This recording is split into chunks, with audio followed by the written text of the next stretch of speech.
जयराम जी हाँ, जिला कलेक्टर बाल मुकुंद जी असावा सफाई रा प्रति बड़ा सजग है। सुबह हाउसिंग बोर्ड कॉलोनी में ने अचानक निरीक्षण कीधो और सफाई व्यवस्था रो जायजो लीधो। अणी दौरान वणा स्थानीय लोगों बातचीत भी कीधी और वणा री समस्या हुणी।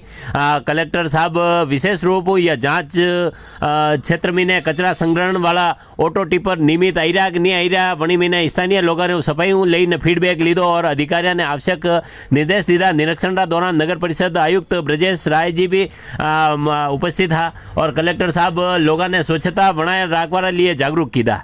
नगर निकाय अधिकारियों ने सफाई व्यवस्था लिए कहीं भी तरह की लापरवाही नहीं बरतवा लिए निर्देशित किया। अरे वो कचरा ये सजलता तो फेंक भी करती है।